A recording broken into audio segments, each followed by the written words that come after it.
It was October of 1939, and by now, Germany had set their foot down on multiple countries, uniting the nations and joining forces in preparation for another assault by Palpatine.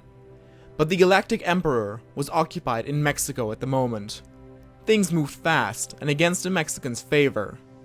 The open terrain and deserts were part to blame, as both walkers, imperial armor, and even infantry had free shooting range on any earthly resistance they encountered. Though initially the battles in Britain seemed to steam off again as a new invasion force attacked them, it was still not at the same devastating speed as with the first invasion. The Brits had learned from their mistake during the first clash, and were better defended all throughout the country. By December, Mexico had capitulated. It was now a question of what would happen next. Small countries stood between Palpatine's armies and the giant known as South America. Yet many still believed he would initiate an attack on either Africa or Asia first. If an attack on South America would commence, it might take a while to prepare, as the hundreds of thousands of units would need to be migrated along very narrow routes. The death toll for the Empire was really getting up there, but with almost 1 million troops stationed and ready across America, they did not fear resistance to come from the south. A few days before Christmas, two armies initiated small invasions on two separate beaches in Florida. But the Emperor's gaze and grasp upon American soil had tightened over the months since it had capitulated.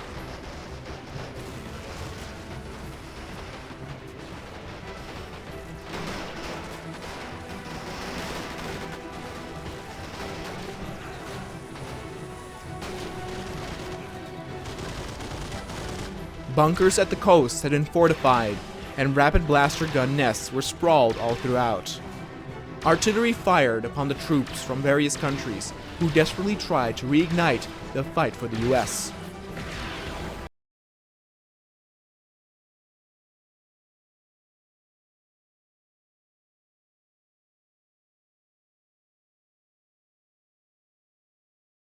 Armor from various nations of Earth could damage and even destroy the galactic armored units. It was difficult to nearly impossible to get armor support on the beach.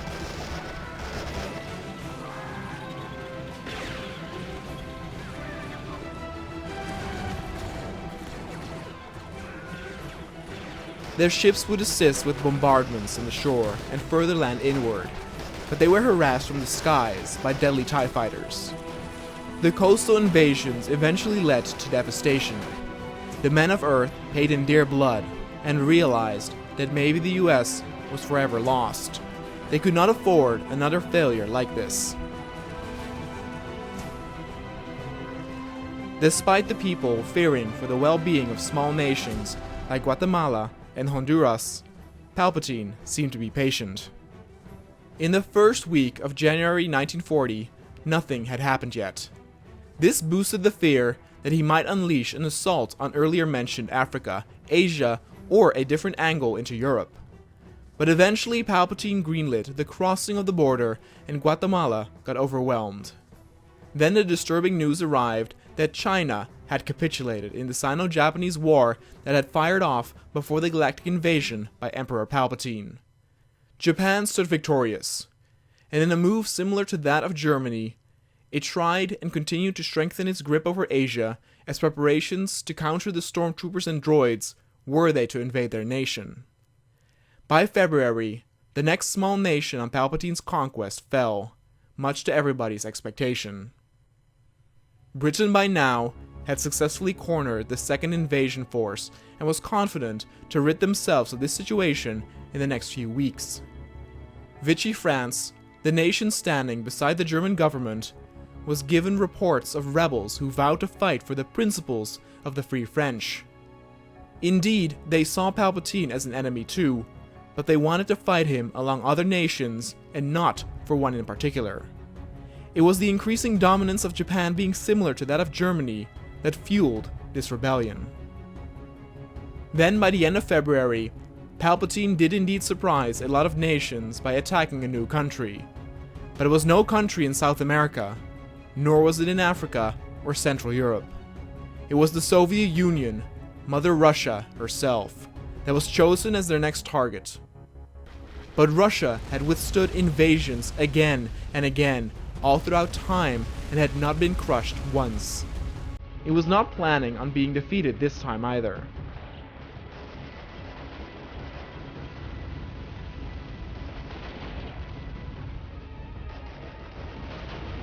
First off, Palpatine made a mistake by attacking in the winter.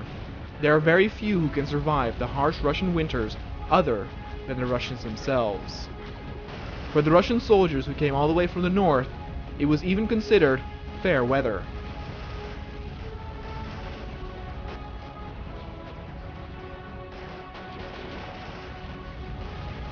Since Germany had showcased that armor support would be very helpful in these battles, Stalin ordered a priority on increase of armor and artillery production.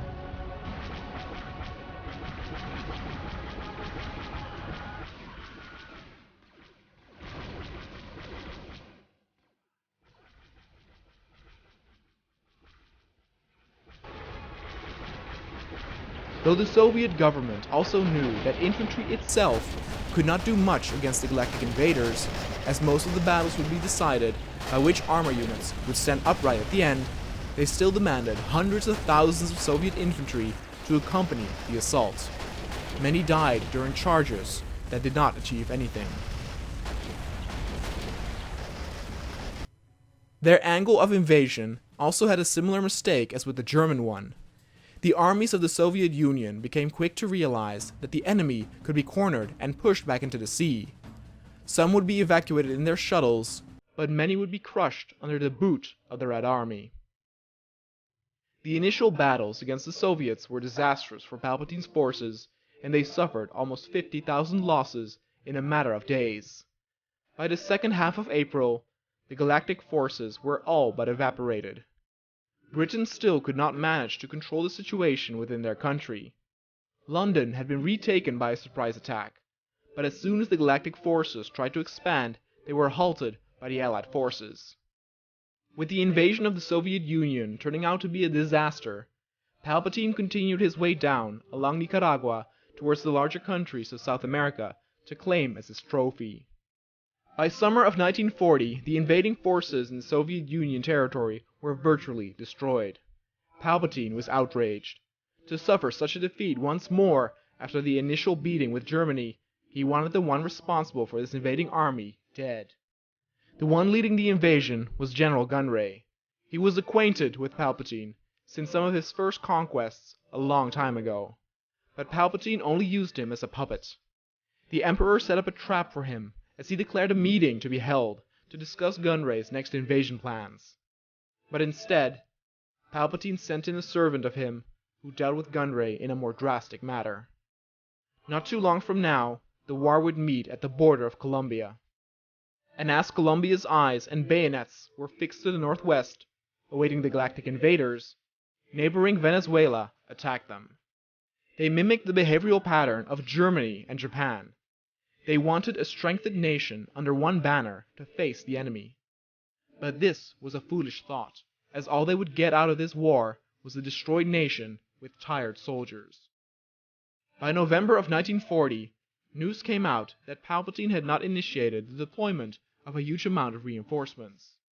Intel even showed that his fielded manpower had dropped to an all-time low.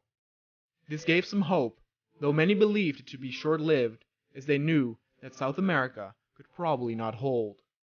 And as this unfolded, Japan continued to devour more of Asia in its own government's name.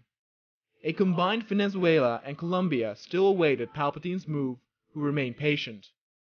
When Palpatine's forces were finally on Colombia's doorstep, it was but a matter of waiting once more. The border had been secured and fortified, but would it be enough to keep the enemy out? Japan by now also burrowed its way into the Soviet Union. If it were to gain territory and numbers in troops from the Soviet Union, surely the Japanese Empire would rise to a proportion where it could fend against Palpatine's army. But the Russians were offended. They now had to expend resources and manpower in order to keep Japan at bay. This got in the way of preparations to face Palpatine once more. And all the while, Venezuela and the rest of South America waited for the next step to be made by the Emperor himself. The world was holding its breath. The continent was about to get burned.